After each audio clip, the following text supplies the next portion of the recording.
Olá pessoal, eu sou a professora Gisele Mendes, professora da Universidade Estadual de Maringá, e estou aqui para conversar com vocês sobre as causas de exclusão da ilicitude no direito penal e a sua relação com o coronavírus, com a doença Covid-19. Bom, nós temos no nosso Código Penal uma série de causas que excluem a ilicitude do comportamento do autor. Uma vez verificada a tipicidade, nós temos 5 causas, não todas elas constantes lá do Código Penal, mas 5 causas que podem excluir a antijuridicidade ou ilicitude do comportamento de alguém. Ou seja, o comportamento pode ser até típico, mas ele deixa de ser contrário ao direito, ele está justificado por alguma causa. Quais são essas causas? A legítima defesa, o estado de necessidade, o exercício regular de um direito, o estrito cumprimento de um dever legal, e existe uma causa que não é citada pela parte geral do nosso código, que é o chamado consentimento do ofendido.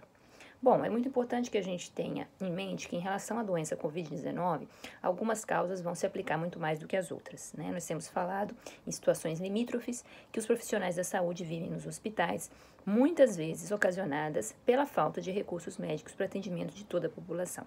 Como nós estamos vivendo nesse momento uma pandemia em nível mundial, é muito pouco provável que todo o equipamento existente nos hospitais dê em conta de acalentar e cuidar de maneira adequada de todas as pessoas que venham a necessitar de cuidados intensivos nas UTIs dos hospitais. Então, esse é o grande problema que nós temos em relação à doença, uma doença que se espalha rapidamente, como a gente já falou, se trata de uma pandemia, ou seja, todos os países do mundo têm a preocupação com aparelhamento adequado dos hospitais para dar conta desses doentes, para evitar que as pessoas morram nos casos dos quadros mais graves, em que se derivam complicações a partir da Covid-19, principalmente complicações respiratórias, e aí a falta desses aparelhos pode gerar uma certa dúvida e ter que escolher quem vai viver, né, no ambiente das UTIs, dos hospitais, o que é bastante trágico, mas é uma escolha que é acobertada pelo direito penal. Então, quando a gente fala em legítima defesa, que é a primeira causa lá do artigo 25, nós estamos falando de injustas agressões, né, agressões humanas dolosas que a gente vai repelir utilizando de maneira moderada dos meios necessários para repelir essa injusta agressão. É uma agressão humana, é uma agressão dolosa, então isso só aconteceria se alguém viesse me contaminar de uma maneira repentina e com dolo, né? Ou seja, alguém ou contagiado ou portando objetos contaminados viesse a me contaminar. E aí o código legitima a que eu possa repelir essa injusta agressão, agredindo, evitando, molestando e até matando quem venha fazer isso comigo, uma vez que se trata do contágio de uma doença grave, né? Bom, mas a legítima defesa seria em casos excepcionais. Nós temos aplicação muito mais frequente da outra causa que está lá no artigo 24 do Código Penal, o estado de necessidade.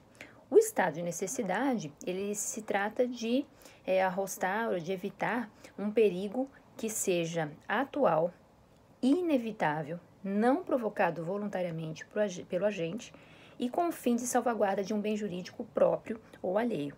Então, nós temos um perigo atual, não pode ser iminente, o perigo já está configurado, diferentemente da legítima defesa, em que eu posso atuar até mesmo antes que alguém me agrida, né? O perigo não é iminente, ele é atual, no estado de necessidade, ele já se configurou. Ele é inevitável, ele não foi provocado voluntariamente pelo agente, isso é muito importante esse dado, ok? O agente não provocou, então nós temos aí uma doença, da qual alguém é portador, e o agente é levado a atuar em estado de necessidade para salvaguardar bem jurídico próprio ou de terceiro. Nesse caso, nós temos as escolhas médicas nos ambientes dos hospitais. Como isso pode acontecer? Bom, é só a gente imaginar que há uma carência grande, como eu falei no início do vídeo, de respiradores artificiais, de equipamentos de manutenção artificial da vida, em casos extremos, sobretudo ligados à respiração, né, uma doença que atinge os pulmões. Então, os respiradores mecânicos ou artificiais, eles vão levar uma ventilação pulmonar para além da capacidade da vítima naquele momento. Então, eles são muito importantes para que a pessoa continue a viver e possa se recuperar. Às vezes, por uma semana, 14 dias, 20 dias, uma vítima precisa utilizar esse respirador. E o que acontece se tem outra pessoa precisando também? Então, os médicos, os enfermeiros, os agentes de saúde, eles são todos levados a decisões muito difíceis ao final da vida. Fazendo aqui um pequeno parênteses, isso nada tem a ver com eutanásia, né? Eu sou especialista na eutanásia, fiz meu doutorado sobre eutanásia e outros trabalhos mais têm publicados nessa seara, mas aí quando nós temos pacientes que querem morrer, geralmente são pessoas que estão achacadas por doenças terminais e que causam sofrimento longo, irreversível. Se tratam de decisões ao final da vida, muito cruéis também, mas em que há uma vontade, seja do paciente, seja dos familiares, caso ele se encontre inconsciente, de morrer, porque o sofrimento em si da doença já durou bastante. Não é o que acontece em relação à Covid, que é uma doença que ataca bruscamente, rapidamente um paciente que muitas vezes não se encontrava com nenhum tipo de complicação ou na iminência da morte, muito menos. E os médicos se veem nessa situação difícil de ter que decidir quem vai viver. E nós estamos aí num conflito de bens, né? O conflito de bens é algo que fundamenta o estado de necessidade, a própria legítima defesa também, ou seja, aí nós temos que escolher entre um bem jurídico ou outro, no caso as vidas de dois pacientes que se encontram em condições parecidas, né? Ou seja, precisam do respirador artificial e nós temos, por exemplo, apenas um aparelho que possa salvar uma dessas vidas. Então, o médico, ele vai se encontrar numa situação de estado de necessidade, ou seja, é um perigo, ele é atual, ele não foi provocado por esse médico, né? A pessoa contraiu a doença aí por inúmeras possibilidades que nós já vimos, e a única maneira de salvaguardar um bem jurídico alheio, ou seja, de um dos dois pacientes, é tomando uma decisão de sacrifício do outro bem jurídico. Nós temos aí uma colisão vida com vida.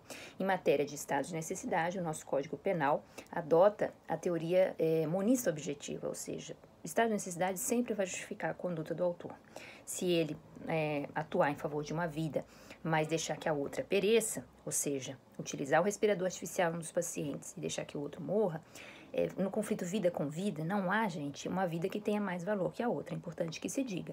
Então, aí nós temos um estado de necessidade que vai excluir a ilicitude, ainda que a gente tenha que desprezar um bem jurídico que vale tanto quanto o outro. Inclusive, se nós tomássemos a decisão de escolher um bem jurídico que vale menos ainda do que o bem jurídico que nós vamos desprezar, nós estaríamos também em estado de necessidade justificante. Então, se eu salvo um bem jurídico de maior valor, quando há, por exemplo, conflito entre vida e patrimônio, integridade física, né, o furto do carro de alguém para levar um doente ao hospital, não tem problema, uma vez que esse furto está justificado para salvar a vida. Aí nós teríamos o estado de necessidade atuando em grau máximo, né, ou seja, patrimônio contra a vida, e a vida vale muito mais. E se eu salvaguardo um bem jurídico de menor valor, também vai haver atuação do estado de necessidade, que é o que a gente vê no artigo 128, inciso 2 do Código Penal, em relação ao aborto, quando a gravidez é produto de estupro. Não é? Aí nós estamos salvaguardando toda a integridade psíquica dessa mãe, dessa gestante que não vai querer dar à luz depois de sofrer essa agressão sexual, mas está justificada a conduta de quem pratica o aborto nessa gestante e dela mesma por dar seu consentimento, eliminando a vida desse feto, uma vez que o Código autoriza, justifica esse comportamento. E quando nós salvaguardamos um bem de igual valor, vida, com relação a outra vida, nós estamos na seara do estado de necessidade justificante. Se fosse pela teoria dualista, os bens jurídicos de menor valor e de igual valor, eles estariam apenas abarcados pelo estado de necessidade, que exclui a culpabilidade, o estado de necessidade exculpante. Só se nós salvaguardássemos um bem de maior valor é que ele seria justificante. Mas no nosso Código Penal atual, todos os estados de necessidade operam excluindo a ilicitude e nós temos condutas que são lícitas. Como é que o médico vai fazer essa escolha? É muito difícil, vocês devem imaginar. Geralmente, como todas as vidas valem o mesmo, nós temos que ver a condição de sobrevivência desse paciente. E aí nós temos atenção a todas aquelas causas sobre as quais nós conversamos no vídeo anterior também, o vídeo número 3, as chamadas comorbidades, né? Ou seja, que tornam mais viável a sobrevivência daquele paciente. Então, se o paciente ele não tem nenhuma doença respiratória, ele é mais jovem do que o outro paciente e ele tem mais possibilidades de sobreviver. Então, é possível que ele seja merecedor de um investimento, já que se só tem um respirador, para sobreviver, do que nós deixarmos esse paciente morrer e investirmos, né, numa outra pessoa que tem algum tipo de comorbidade ou que se encontra em idade avançada, porque pode ser que mesmo com utilização de aparelhos que permitam a respiração artificial, essa pessoa com as comorbidades venha a falecer. E aí nós teremos duas mortes, né? Tanto da pessoa que não tem as comorbidades, quanto as pessoas que têm, aquela outra pessoa que tem algum tipo de risco maior de falecimento. É uma decisão extremamente cruel, como eu disse, não se trata de eutanásia, da morte boa e desejada, mas certamente nenhum dos dois pacientes gostaria que o desfecho fosse assim, muito menos os familiares, mas são decisões que os médicos estão sendo levados a tomar nos hospitais de maneira urgente, nas UTIs, sem ao menos ter tempo para decisão. Eles vão se encontrar em estado de necessidade, uma vez feita a opção, sobretudo diante da escassez de aparelhamento que nós temos, não só no nosso país, mas inúmeros países do mundo têm contado com esse problema.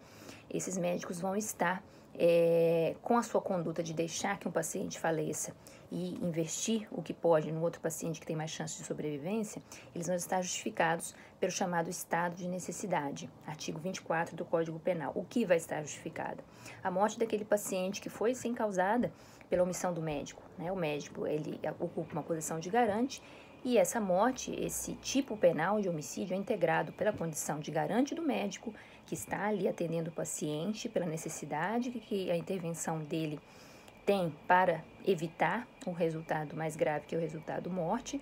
Há um perigo, né, para o bem jurídico vida, mas ele não intervém. Por que ele não intervém? Ele realiza esse tipo que leva à morte, ao homicídio do paciente, ele intervém para salvar uma outra vida, que tem talvez mais chances de sobrevivência com esse investimento em um respirador artificial.